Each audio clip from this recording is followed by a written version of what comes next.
안녕하세요. 저는 서울 성수동에 살고 있는 40대 초반의 기혼 여성입니다. 저는 불과 몇 개월 전 상상치도 못한 아주 기가 막힐 일을 당했는데요. TV나 영화에나 나오는 줄 알았던 그런 일을 제가 당하게 될 줄 어느 누가 알았겠는지요.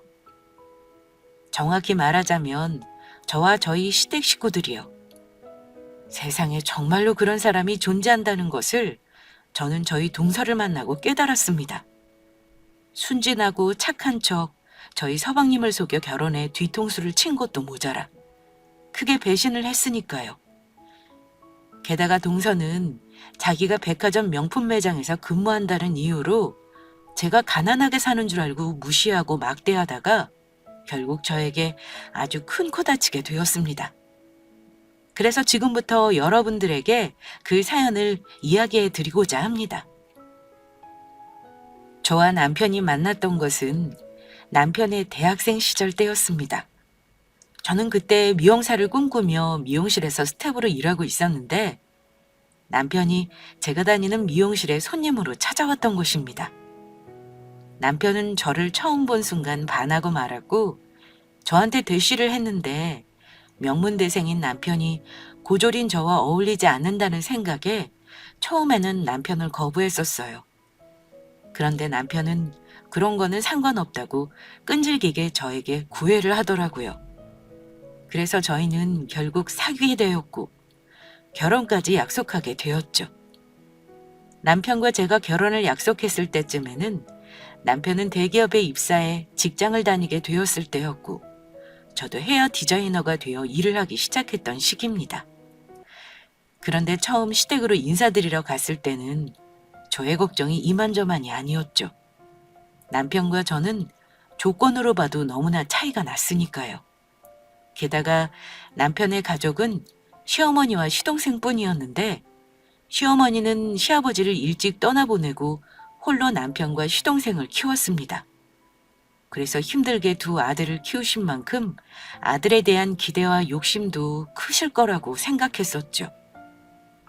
그래서 시어머니께서 남편과 저의 사이를 반대해도 할 말이 없겠다고 생각하며 각오하고 시댁에 갔었는데 시어머니뿐만 아니라 시동생까지 저를 향한 반응은 제가 생각했던 것과는 매우 달랐습니다. 저와 남편의 사이를 반대할 줄 알았던 시어머니와 시동생이 모두 저를 너무 반갑게 맞이하며 잘해주셨던 거예요. 게다가 시어머니는 저를 처음 본 순간부터 정말 친딸처럼 여기시며 예뻐해 주셨고요. 제 덕분에 남편이 한눈 팔지 않고 열심히 살아서 대기업에 취직하고 잘 될 수 있었다면서요. 저를 예쁘게 봐주신 시어머니께 저는 그저 감사한 마음뿐이었죠.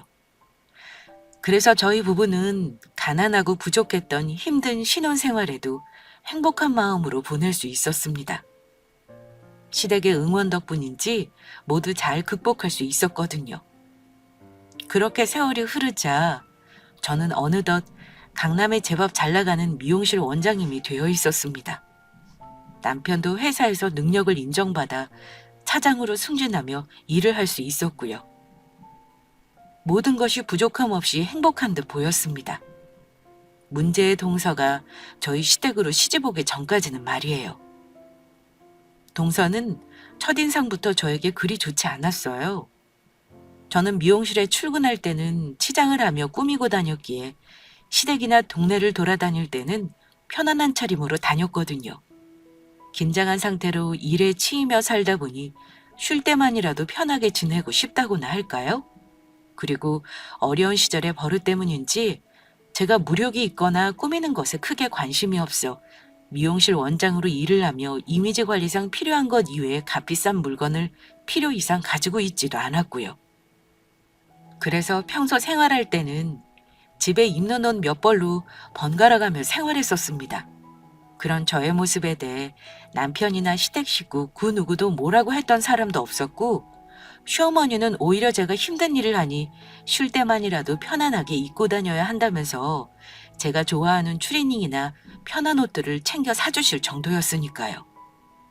그런데 동서가 서방님과 결혼도 하기 전에 그런 저의 모습을 우습게 보며 무시했던 겁니다. 그날은 서방님이 결혼하고 싶은 만나는 여자가 생겼다며 인사도 시킬 겸 시댁으로 데리고 오겠다고 한 날이었죠. 그러면서 서방님은 동서 마음도 편하게 해줄 겸 서로 부담이 되니 저보고도 평소처럼 편안하게 오면 된다고 하더라고요. 괜히 격식을 차렸다가 동서가 더 긴장할지 모른다면서요. 그래서 저는 그날도 시어머니가 사주신 추리닝을 입고 시댁에 가게 되었습니다.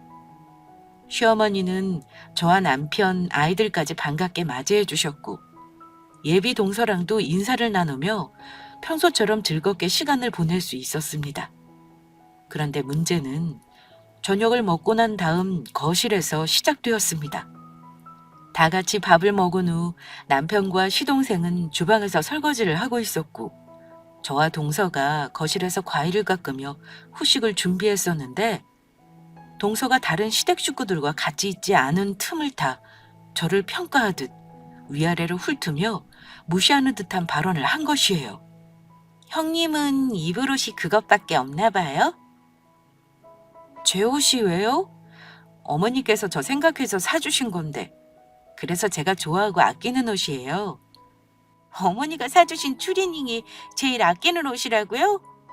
형님, 미용실 한다고 하지 않았어요? 네, 그냥 작게 가게 하나 운영하고 있어요. 형님이 운영하신다는 미용실도 뻔하네요. 도대체 미용실에 얼마나 장사가 안 되면 그러고 다니시는 거예요? 제 미용실이 장사가 안 되다니 그건 또 무슨 말이에요? 잘 나가는 미용실 원장님들은 평소 보면 엄청나게 잘 꾸미고 다니던데 어머니가 사주신 추리닝을 외출복으로 입고 다닐 정도면 형님 미용실이 얼마나 장사가 안 되길래 그러나 싶어서요. 옷 하나 제대로 살 돈 없어서 지금 그러고 다니는 거 아니에요? 그게 아니고 평소 하도 꾸미고 다녀서 쉴 때라도 편하게 다니려고 그러는 거예요. 어머니도 저 힘들다고 그러라고 하셨고요. 네, 물론 그렇게 말씀하시고 싶겠죠. 보아하니 그래봤자 장사도 안 되는 다 망해가는 동네 미용실 운영하고 있는 것 같지만 제가 백화점 명품 매장에서 오래 일해서 사람 겉모습만 봐도 그 사람이 어떤 사람인지 딱 각이 나오거든요. 잘 사는 사람들은 그냥 가만히만 있어도 몸에서 귀티가 흐르는데 형님은 전혀 그런 게 안 보이네요. 그러니까 제 앞에서는 굳이 속이려 하실 필요 없으세요. 제가 추리닝을 입었다는 이유로 동서는 제가 장사한다는 가난한 미용실 원장이라고 생각하며 저를 오해하며 무시했던 것입니다. 그것도 서로 존댓말까지 쓰고 있는 처음 본 날 말이에요. 저의 겉모습만 보고 판단한 것이죠. 저희 서방님의 성격상 사람을 겉모습이나 조건으로 판단하는 사람이 아니었기에 자기 형수가 잘 나가는 미용실 원장님이라 자랑할 사람도 아니었으니 동서는 저에 대한 정보도 제대로 알지 못하고 있는 듯 했습니다. 그래서 전 동서의 예의 없는 태도에 뭐라고 한마디 해줄까 하다가 이번만은 그냥 참고 넘어가기로 하였죠. 아직 정식으로 저희 서방님과 결혼한 사이도 아니고 아직 어려서 철이 없어 그런다고 생각했거든요. 귀엽게 봐주고 넘어가려 했던 것입니다. 사실 저뿐만이 아니라 동서는 서방님보다도 나이가 8살 정도 어려 나이 차이가 좀 있었거든요. 서방님은 펀드 매니저가 되는 것이 꿈이었는데 그래서인지 대학교 때부터 남들 다 한다는 연애도 안 하고 공부만 하면서 오직 자기 개발에만 힘쓴 사람이었습니다. 증권회사에 취업해 관련 자격증을 따고 열심히 경력을 쌓아 그 덕에 정말로 본인의 꿈을 이룬 사람이었던 겁니다. 누구나 이름만 말하면 다 아는 증권회사에 잘 나가는 펀드 매니저가 되었으니까요. 그래서 뒤늦게 동서와 만나 연애를 해 결혼을 하게 되는 것이니 서방님이 많이 좋아하는 사람에게 나쁜 말은 하고 싶지 않았습니다.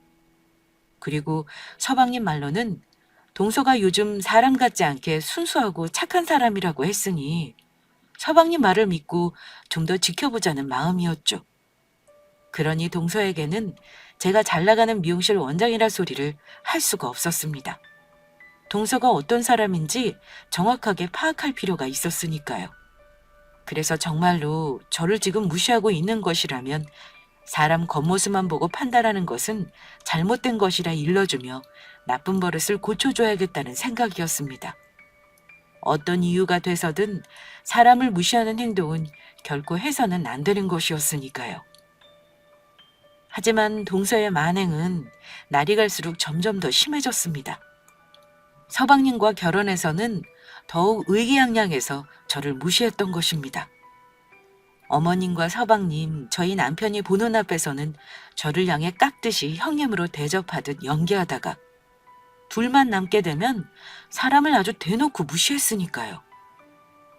형님, 이 반지 보이세요? 오빠가 저 결혼식 때 해준 반지인데 백화점 명품 매장에서 사준 거라고요. 아마도 형님 형편에는 평생 가도 못 낄 반지겠지만요. 동서, 내가 왜 그 반지를 평생 가도 못 끼요? 그 정도는 나도 마음만 먹으면 얼마든지 사서 낄 수 있어. 형님, 말이 되는 소리를 하세요. 시장에서 파는 추리닝이나 입고 다니는 형님이 이런 바지를 어떻게 마음만 먹으면 사서 낄 수 있어요? 게다가 아주버니가 아무리 대기업 다닌다지만 차장 연봉이 얼마나 한다고요. 형님 지금 사는 집도 분명히 대출받아서 샀을 테고 게다가 아이들 양육비에 돈 들어가는 데가 어디 한두 푼이 아닐 텐데 형님 거짓말을 하고 싶은 거면 좀 현실성 있는 거짓말을 하시라고요. 본인 주제 파악도 좀 하시고요. 그러는 동서야말로 주제 좀 알고 그렇게 말하는 게 좋을 것 같은데? 뭐라고요? 제 주제가 어때서요? 막말로 그 반지 동서 능력으로 산 것도 아니잖아. 우리 서방님이 결혼 반지로 해줘서 낄 수 있게 된 거면서 왜 잘난 척을 하는 거야? 그리고 요즘 누가 쪽팔리게 명품 반지 하나 꼈다고 자랑을 하고 다녀, 촌스럽게. 내가 다 부끄럽다. 형님, 지금 말 다 했어요? 아니, 말 다 못했는데? 아무리 나이가 어려도 그렇지. 그 정도 나이 먹었으면 철 좀 들어. 명품 어쩌고 하면서 유치하게 그런 거로 자랑하려고 하지 말고 제발 정신 좀 차리라고. 동서는 제 말에 창피하긴 했는지 얼굴을 붉히며 그 순간에는 아무 말도 하지 못하더라고요. 화가 났는지 씩씩거리긴 했지만 말이에요. 하지만 동서가 그 일로 저에게 앙심까지 품을 줄 누가 알았겠는지요. 자기보다 못하다고 생각한 저한테 당한 것이 억울했던 건지 할 말이 있다면서 저희 동네까지 찾아와 저를 근처 카페로 불러낸 것입니다. 그것도 저한테 경고를 한답시고요. 제가 이렇게 형님을 부른 이유는 저한테 똑바로 좀 하시라고 마지막으로 경고하기 위해서예요. 내가 동서한테 뭘 똑바로 해야 하는데? 그리고 동서보다 손윗 사람한테 경고라니. 그게 무슨 말버릇이야?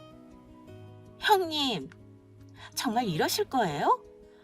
그 정도 나이 먹었으면 본인 분수에 맞게 알아서 처신 좀 잘하란 말이에요. 처신은 도대체 어떤 처신을 말하는 건데? 그러는 동서야말로 계속 예의 없이 굴고 지금 뭐 하자는 건데? 처신을 잘해야 할 사람은 내가 아닌 바로 동서 같은데? 그러다가 나중에 크게 후회하지 말고. 내가 지금 동서 많이 봐주고 있거든? 정말 어이가 없어서. 지금 형님을 봐주는 게 누군데 그러세요? 형님이 저보다 못 살면 알아서 기어야 할 거 아니에요. 형님, 제 말 잘 듣는 게 좋으실걸요? 그래야 형님한테 콩고물이라도 하나도 떨어지죠. 형님 힘들 때 손 벌릴 사람 솔직히 저희밖에 더 있으세요? 어머, 그러세요? 그런데 이걸 어쩌나? 난 동서가 주는 콩고물 필요가 없어서. 게다가 동서한테 손 벌릴 일은 더더욱 없고 그런 거 없어도 내가 워낙 잘 사는 사람이라. 그래 자존심은. 형님, 그래봤자 다 망해가는 미용실 원장님 아닌가요? 게다가 아주버니가 대기업 다닌다고 해봤자 잘 나가는 펀드 매니저인 우리 오빠보다 잘 벌겠어요? 그러니까 괜히 유치한 자존심 부리지 말고 제가 기회 드릴 때 앞으로라도 저한테 잘하겠다고 하세요. 그동안 주제도 모르고 까불어서 미안하다고 사과하시라고요. 그러면 제가 한 발은 봐드릴게요. 아, 그리고 이건 혹시나 해서 말하는 건데 어디 밖에 나가서 저 만나도 아는 척하지 말아주세요. 형님이 제 형님이라는 거 쪽팔리니까. 형님이랑 저랑은 레벨이 다르다고요. 그러는 동서야말로 지금처럼 버르장머리 없이 굴지 말고 더 늦기 전에 나한테 사과하고 정신 차리는 게 좋을 거야. 어머니랑 서방님 있을 때만 나한테 잘하는 척 착한 척 연기하지 말고 그러다 내가 어머니랑 서방님한테 이르기라도 하면 어쩌려고 그래? 그리고 무슨 레벨? 사람이 무슨 물건인 줄 아니? 무식하게 등급을 매기게? 무식하다뇨. 제가 지금 현실적인 거라고요. 형님, 그 나이 먹도록 모르셨어요? 사람마다 다 사는 세계가 다르다고요. 그리고 뭐 어머니랑 저희 오빠한테 일러요? 그래 어디 한번 일러보던지. 하나도 안 무섭거든요.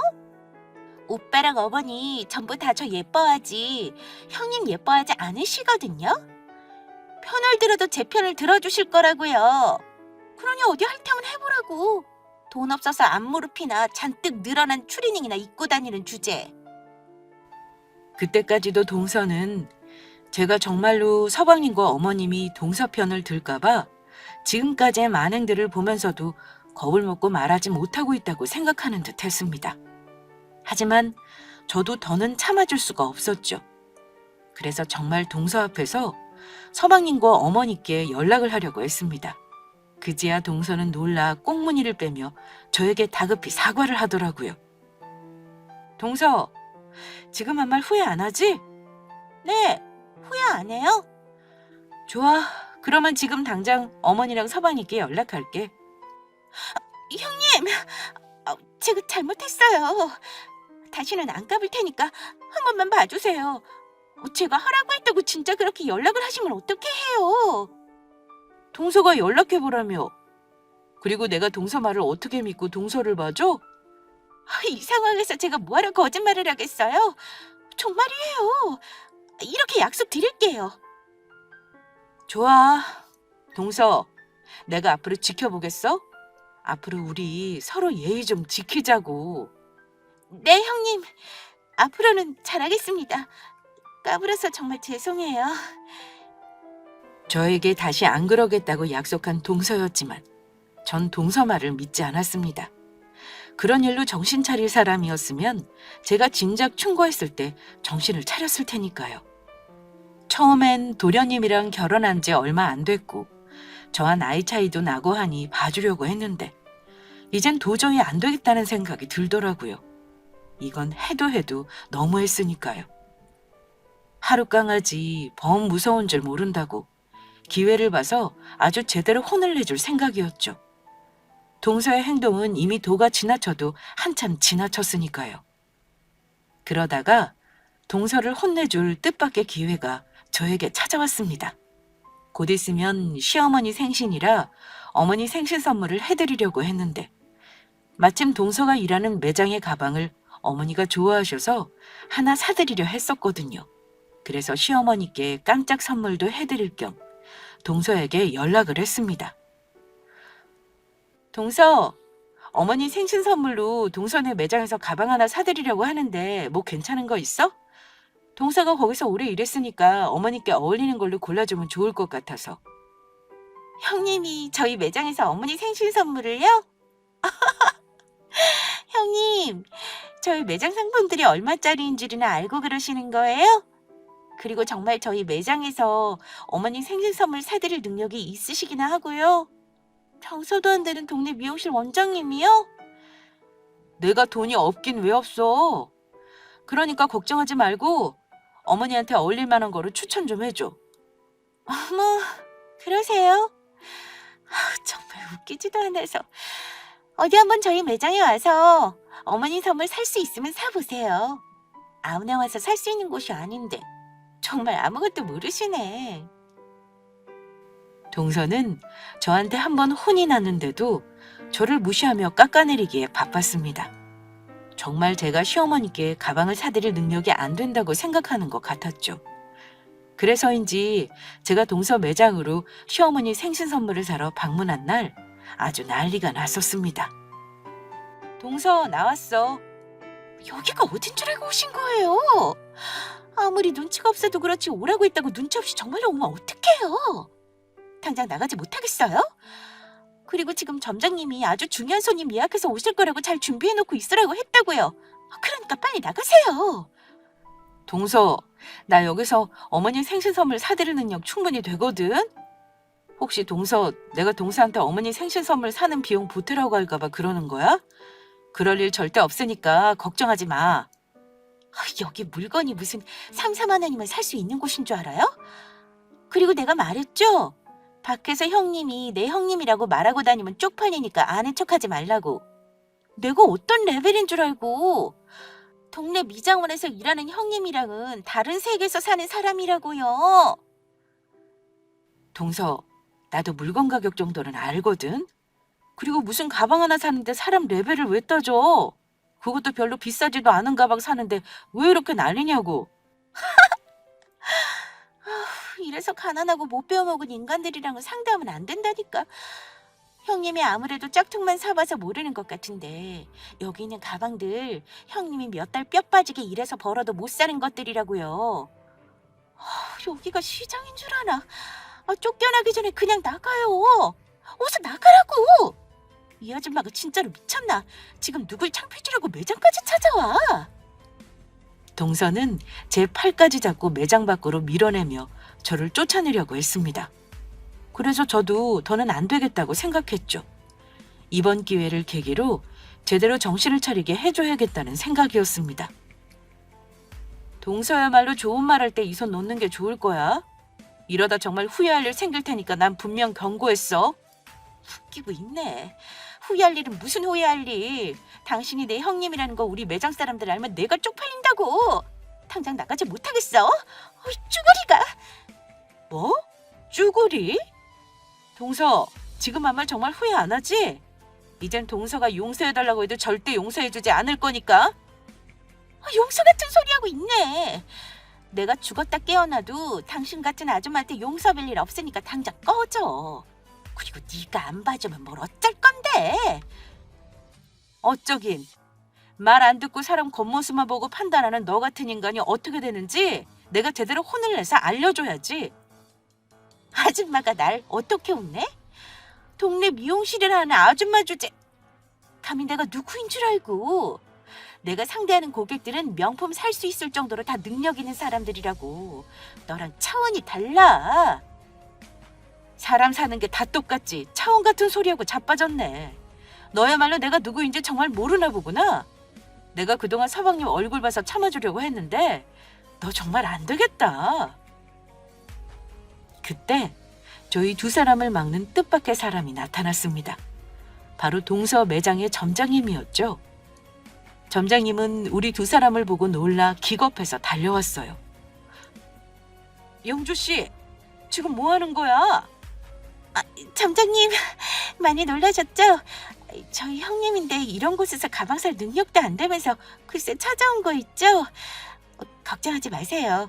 우리 매장 품위 손상시키기 전에 제가 당장 쫓아낼 테니까. 영주 씨, 당장 그만두지 못하겠어? 점장님, 다른 고객님들 보실까 봐 그러세요? 오늘 중요한 예약 손님도 오신다고 했는데 빨리 이 아줌마 쫓아내야죠. 안 그래도 이 눈치 없는 아줌마 때문에 제가 결혼하고서도 얼마나 짜증나는지 몰라요. 오늘 아주 따끔하게 매운맛을 보여주려고요. 제가 다른 고객님들 못 보시게 직원 휴게실로 데리고 가서 제대로 오늘 혼 좀 내줄게요. 그러니까 아무 걱정하지 마세요. 우리 매장 가방 보고 비싸지도 않은 가방이라고 말하는 거 보니까 인제분이 조금 미친 것 같기도 하고. 이 아줌마 아무래도 병원 가서 약 좀 먹어야 할 것 같아요. 하지만 그 다음 상황은 동서도 전혀 예상 못한 것이었습니다. 점장님이 붙잡고 하는 사람은 제가 아닌 바로 동서였으니까요. 영조 씨야말로 미친 거 아니야? 지금 잘리고 싶어? 당장 그 더러운 손 놓지 못하겠어? 네? 더러운 손이라뇨? 점장님 지금 저한테 하신 말씀이세요? 그리고 물건 살 능력도 안 되는 이 아줌마를 내쫓는데 제가 미쳤다니 그게 무슨 말씀이세요? 영주 씨, 아니 너 지금 그분이 누구인 줄 알고 그러는 거야? 누구긴요. 동네 잡상이보다 못한 동네 미용실 운영하는 저희 형님이죠. 그냥 돈 없는 아줌마요. 돈 없는 아줌마? 너는 돈 없는 아줌마가 강남에서 건물 3층짜리 잘 나가는 미용실 원장하는 거 봤니? 우리 남편 상사님이라고. 김 원장님이 바로 오늘 우리 매장 오기로 한 중요한 예약 손님이야. 그리고 네 손님 아니고 내 손님이라고. 네? 그, 그게 무슨 말씀이세요? 점장님 남편분 강남 유명한 미용실 부원장 하시는 능력 있는 분이신데 거기 원장님이 저희 형님이시라뇨. 부원장님 남편분 분명히 억대 연봉 받으신다고 했는데 그러면 지금 저희 형님이 그 잘 나가는 미용실 원장님이라는 말씀이세요? 오늘 예약해서 오시기로 했다는 중요한 손님이 정말 우리 형님이시라고요? 너는 지금까지 네 형님이 뭐 하는 사람인지도 모르고 살았니? 원장님한테 우리 매장 가방 사는 거 아무것도 아닌 일이라고. 너야말로 약 좀 먹어야겠다. 네 주제 좀 알고 행동해. 그리고 누가 고객님 겉모습만 보고 판단하라고 했어? 안 그래도 요즘 그런 일 때문에 인터넷에서도 말 많은 거 몰라? 원장님 행동이 아니고 지금 네가 한 행동이야말로 우리 매장 품위 손상시키고 있다고. 너 당장 원장님한테 잘못했다고 용서 빌어. 그렇지 않으면 당장 모가지니까. 그제야 상황이 어떻게 돌아가는 것인지 눈치를 챈 것인지 재빨리 돌변해 행동하는 동서였습니다. 그리고 그제야 백화점에 온 제가 평소 추리닝 입은 모습이 아닌 제대로 꾸미고 왔다는 사실을 깨달은 것 같았죠. 저도 이미지 관리라는 것이 있기 때문에 어디서 고객님들을 만날지 몰라 외출할 때는 제대로 꾸미고 나갔거든요. 평소와 다른 제대로 치장한 저의 모습에 동서는 놀라며 기겁한 표정이었습니다. 형님, 그러니까 그게 형님, 그동안 제가 잘못했습니다. 한 번만 용서해 주시면 안 될까요? 형님이 그렇게 잘 나가시는 분인지 몰라 뵙고 제가 함부로 까버렸습니다. 용서는 무슨 용서? 나한테 동네에서 다 망해가는 미용실 하는 아줌마라며 무시할 때는 언제고 이제 와서 사과야? 너 나한테 용서 빌릴 절대 없을 거라며? 나랑 격이 다르고 차원이 달라? 백화점 명품 매장에서 오래 일해서 사람 겉모습만 봐도 그 사람이 어떤 사람인지 딱 각이 나와? 나도 미용실에서 고객님들 상대하며 사람들 많이 봐서 사람 보는 눈이 있거든? 내가 볼 때 너는 딱 성격 자체가 아주 저질이야. 아주 최악이라고. 한 식구이고 해서 그동안 참아왔는데 안 될 것 같아. 오늘 있었던 일 전부 서방님이랑 어머니한테 이야기할 테니까 그렇게 알아. 동서는 저를 붙잡고 두 손 모아 싹싹 빌며 애원하기 시작했습니다. 제가 매장에서 무릎이라도 꿇으라면 꿇을 판이었죠. 형님, 제발 한 번만 용서해 주세요. 이렇게 빌게요. 저 정말 이러다가 여기서 잘린다고요. 그리고 부탁이니 오빠랑 어머니께 말씀드리지 말아주세요. 어머니랑 오빠가 알면 난리 날 거라고요. 너 서방님 펀드 매니저 만든 사람이 누군지 알아? 내가 뒷바라지에서 대학 보내고 대학원 보내서 지금 그 자리에 있을 수 있는 거라고. 형님, 제가 잘못했어요. 결혼 전부터 오빠가 형님한테 잘해야 한다고 쉬신다고 해서 오빠가 알면 저 정말 집에서 쫓겨난단 말이에요. 어머니도 형님 안 계실 때 형님한테 잘해야 한다고 매번 말씀하셔서 알면 난리 나실 거라고요. 어머님이랑 서방님이랑 그렇게 말했는데도 지금까지 나한테 그랬던 거였니? 그렇게 빌 거면서 진작 잘하지 그랬어. 서방님이 그 정도로 이야기했으면 진작 눈치 챙겨야지. 다 됐고 나는 오늘 있었던 일 전부 말해야겠으니까 그렇게 알아. 형님, 안 돼요. 그러면 저 점장님한테 말해서 자르지 말아달라고 말씀이라도 해주시면 안 될까요? 내가 왜? 그동안 네가 나한테 어떻게 했는데 스스로 무슨 짓 했는지 잘 반성해봐. 나도 더러워서 너 매장에서 가방 살 마음 확 사라졌으니까. 동서는 서방님과 어머님의 당부에도 제가 돈 없고 가난하다고 생각해 그동안 무시해왔던 것입니다. 그래놓고 제가 함부로 해서 안 되는, 잘 보여야 되는 사람이라고 생각하자 바로 꼬리를 내린 것이고요. 백화점을 나온 점장님은 저에게 거듭 미안하다며 연락을 해왔습니다. 그래서 전 점장님 잘못이 아니니 마음 쓰지 말라고 했죠. 그리고 저는 그날 있었던 일은 서방님과 어머니께 말씀드렸습니다. 아무리 철이 없어도 그렇지. 정신을 좀 차려야 한다고 생각했거든요. 사람을 등급으로 매기고 자기보다 못하다고 생각하면 무시하고 잘났다고 생각하면 굽신거리는 잘못된 생각을 고쳐줘야 했으니까요. 동서는 그날 서방님한테 한 소리 들으며 시어머니께도 제대로 혼이 난 듯 했습니다. 이후 동서는 저도 제대로 쳐다보지 못하고 제 눈치를 보며 조용히 지내더라고요. 그런데 저보다 더 큰 일이 터진 건 바로 얼마 지나지 않아서였습니다. 동서와의 일이 있은 후 얼마 지나지 않아 동서 매장 점장님한테서 연락이 왔던 것입니다.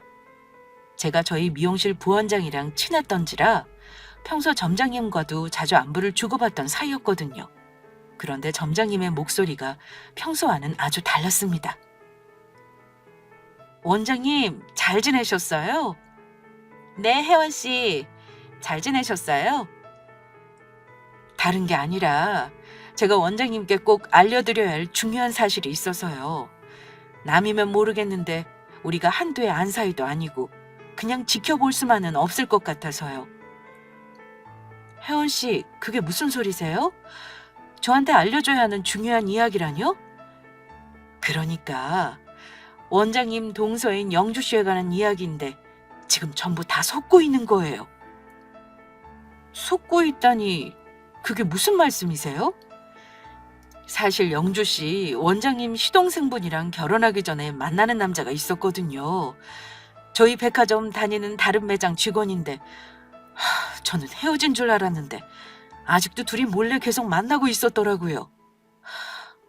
지금 그게 사실이에요?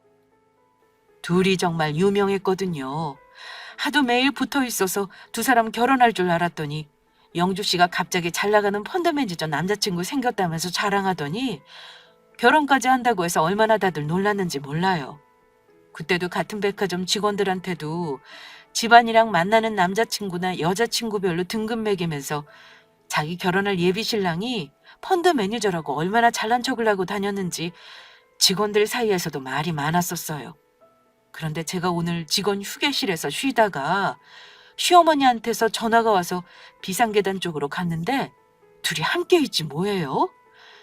사실 그날 영주 씨가 원장님 동서라고 했을 때도 엄청 놀랐었어요. 평소 행실이 별로 좋았던 사람이 아니라 제가 진작 알았으면 영주 씨랑 결혼시키지 말라고 말렸을 텐데 하필 원장님 서방님이 결혼하는 날이 제가 일하는 날이어서 가지도 못하고 일이 이렇게 되어버렸네요. 아니에요, 혜원 씨. 지금이라도 알려주셔서 정말 고마워요. 늦게라도 알아서 얼마나 다행인지 몰라요. 혜원 씨 아니었으면 정말 큰일 날 뻔했어요. 혜원 씨 아니었으면 우리 서방님 속으면서 계속 동서랑 살았을 거예요. 그런데 혜원 씨, 저 한 번만 도와주실 수 있으세요? 마냥 부담되는 거면 괜찮고요. 아니에요. 원장님이 말씀하시는 건데 기꺼이 들어드려야죠. 저희 남편 스텝 시절부터 옆에서 가르쳐 주시면서 키워주신 분인데 이렇게라도 은혜를 갚을 수 있어 저야 감사하죠. 저희 결혼할 때도 저희 형편 때문에 신혼여행도 포기했었는데 원장님이 사비로 신혼여행까지 보내주셨잖아요.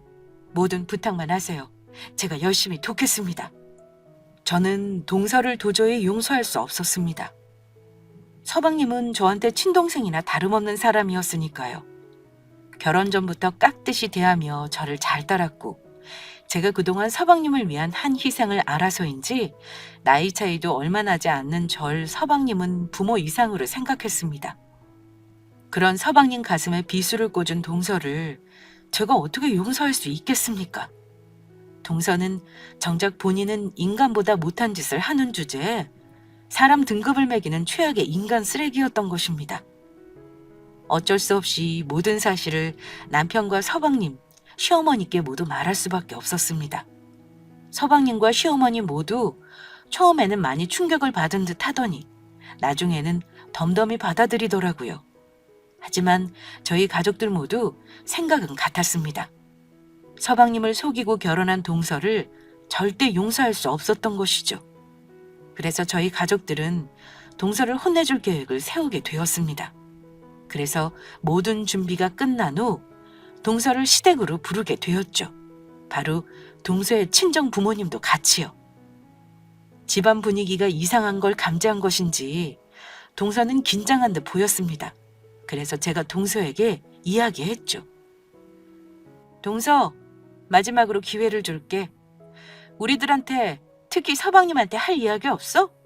더 늦기 전에 지금이라도 솔직히 털어놓는 게 좋을 거야. 맞습니다. 재수 씨, 늦기 전에 모든 사실을 털어놓는 게 좋을 겁니다. 네? 무슨 할 이야기요? 저는 딱히 드릴 말씀이 없는데요. 그래? 그러면 이건 어떻게 설명할 건데? 동서 우리 서방님이랑 결혼 전 몰래 만나는 남자 있었다며. 게다가 아직도 만나고 있다고 하던데? 예? 그게 무슨 말씀이세요? 제가 왜 오빠를 두고 바람을 피워요? 결혼해서 바람 피우는 건 인간 쓰레기나 하는 짓이죠. 형님 제가 혹시 형님 저희 매장 찾아왔을 때 무시했었다고 그거 앙심 품고 저한테 복수하시려고 이러시는 거예요? 그래서 저 누명 씌우는 거냐고요? 저희 친정 부모님까지 불러놓고 정말 너무하세요. 아무리 제가 미워도 그렇지 어떻게 이렇게까지 하실 수 있어요? 이건 도가 지나치셔도 너무 지나치셨다고요. 당장 저한테 사과하세요. 형님 저한테 복수한다고 말도 안 되는 행동한 이 상황 저한테 사과하시라고요. 그래, 동서 말대로 동서가 바람 피운 게 아니라면 내가 무릎 꿇고 동서한테 사과할게. 아니, 내가 사과의 의미로 무엇이 되었든 동서 소원도 하나 들어줄게. 그게 정말이에요? 그러면 어서 저한테 사과하시고 제 소원도 들어주세요. 전 우리 오빠 두고 바람 같은 거 피운 적 없으니까. 그런데 말이야, 동서. 그 전에 동서가 직접 보고 확인해줘야 할 게 있어. 제대로 이야기해줘야 할 거야. 저는 시어머니와 남편, 서방님, 그리고 사돈 어른들이 보는 앞에서 동서와 상간남이 밖에서 몰래 만나 바람 피운 장면이 담긴 사진을 내밀었습니다. 그때 점장님한테 부탁한 것은 다름 아닌 동서를 지켜보고 있다가 동서가 회사에서 퇴근할 때 저한테 연락을 해달라는 것이었습니다. 그래서 제가 동서의 뒤를 밟아 상간남과 데이트를 하며 몰래 만나는 장면이 담긴 사진을 찍을 수 있었던 것이죠. 그러자 동서는 놀라 어찌할 바를 몰라 하더라고요. 감히 네가 서방님이랑 우리 집안을 농락해? 네가 그러고도 사람이야? 저의 말에 동서는 놀라며 서방님과 시어머니를 붙잡고 애원하기 시작했습니다. 오빠 미안해. 오빠 만나기 전에 잠깐 만났던 사람이고 오빠 알기 전에 내가 빨리 정리하려고 했어. 그런데 이 자식이 날 놔줘야지. 나 오빠 정말 사랑해. 그러니까 나 한 번만 용서해주라. 나한테는 오빠밖에 없어. 이렇게 사랑했던 남자 오빠가 처음이고 오빠가 내 첫사랑이란 말이야. 첫사랑? 너는 첫사랑 두고 딴 놈 만나서 바람 피우냐? 다 필요 없으니까 우리 그만 갈라서자. 어머니, 제가 잘못했어요. 앞으로는 착한 며느리로 어머니 잘 모시고 살게요. 그러니까 저한테 제발 마지막 기회 주세요. 내 앞에서 순진한 척 착한 척 다 하더니 네 것이 감히 우리 아들 인생을 농락하고 망치려 들어? 우리 첫째 아니었으면 어쩔 뻔했어. 아주 제대로 내 아들 인생 망치며 살 뻔했다. 너희들 이혼시킬 거고 내가 네 것한테 우리 아들 인생 기만한 죄값 물어서 위자료까지 전부 받아낼 테니까 그렇게 알아. 내가 아주 너 다시는 이런 못돼 먹은 짓 못하도록 인생의 쓴맛을 보여줄 거야. 그러자 동서는 제 잘못에 대해 반성할 생각은 안 하고 저를 죽일 듯 노려보며 원망했습니다. 이게 다 전부 형님 때문이에요. 형님, 이 사진 어떻게 찍은 거예요? 혹시 내 뒤를 밟으면서 스토킹이라도 한 거예요? 내가 당신 고소할 거야. 이거 사진 찍은 거 불법이라 바람 피운 증거로 못 쓰는 거 알지? 내가 당신 사생활 침해 불법 촬영인 거 몸가루 철창에 집어넣을 거라고. 어디 집어넣어 봐라. 내가 그 정도 각오도 없이 일을 벌였는 줄 알아? 나 어차피 돈도 많고 감옥 갔다 온다고 미용사 일도 못하는 것도 아니고 하나도 무서운 거 없거든. 우리 서방님 위해서 내가 그 정도는 못할 것 같아? 그러니까 나도 죗값 받을 테니까 너도 어디 네 죗값 한번 받아봐. 이게 정말 끝까지? 동서는 제 말에 화가 났는지 저에게 달려들려고 했습니다. 하지만 그럴 수가 없었죠. 저를 때리려한 동서를 막은 것도 모자라 동서의 멱살을 잡고 뺨까지 날리는 사돈어른 두 분이 계셨으니까요. 동서의 부모님은 철썩철썩 소리가 거실에 울릴 정도로 동서의 뺨을 세게 때리셨습니다. 내가 널 그렇게 가르쳤니? 네가 아주 미쳤구나. 대학교까지 나와서 정신 못 차리고 살다가 백화점도 취직하고 나중에 마음에 드는 사이도 데려와 좋은 집안이랑 사돈까지 맺을 수 있어서 내가 얼마나 좋았는데. 인제 보니 네가 네 부모도 모자라 결혼한 남편이랑 여러 사람까지 기만하며 인생 망치려 했어. 네가 그러고도 사람이냐? 이 망할 것. 그렇게 살면 호적에서 나가서 네 멋대로 살아. 왜 가만히 잘 사는 사람이랑 결혼해서 남의 인생을 망치려고 들어 이 잡고사. 네가 잘못된 듣고 고소는 무슨 고소야. 너는 창피하지도 않냐? 넌 맞아야 정신 차려 이 정신 나간 미친 고사.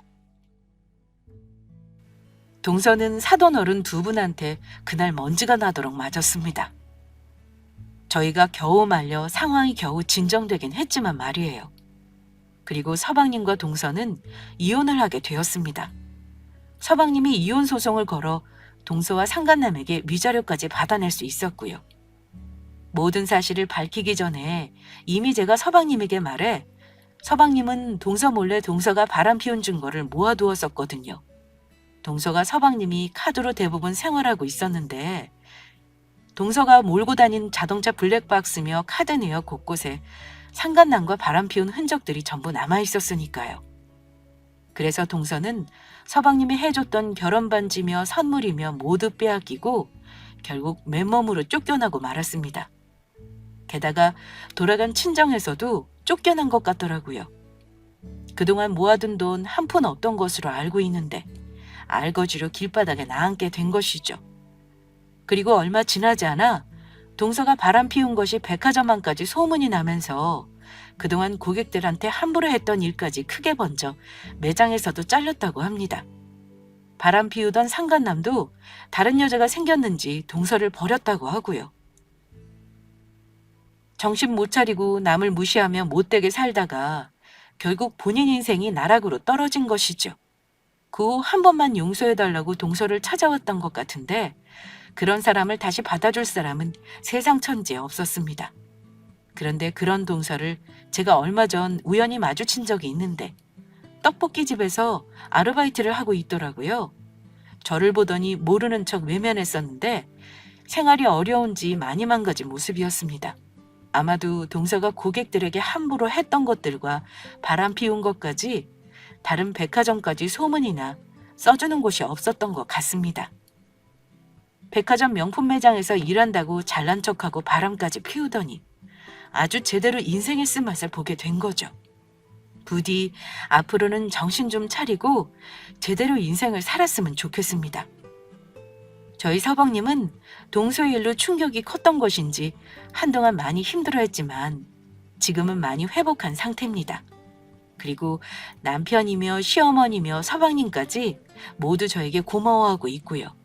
제가 아니었다면 정말 서방님 인생이 크게 농락당할 뻔했다면서요. 그 일로 서방님뿐만 아니라 남편까지 저에게 더욱 잘하게 되었습니다. 남편은 저처럼 좋은 사람을 만나 결혼해서 정말 다행이라고 해요.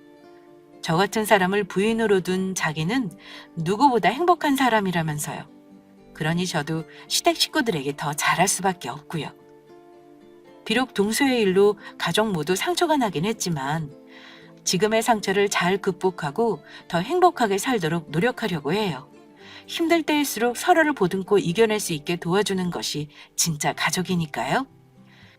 저희 가족들 모두 믿음과 배려와 신뢰로 그렇게 하루하루 살아가도록 하겠습니다. 끝으로 제가 이 자리를 빌려 동서에게 전하고 싶은 말이 있는데요. 앞으로 사람을 볼 때는 사람 겉모습으로 차별하지 말고 부디 사람의 내면을 보고 대해주었으면 한다는 거예요.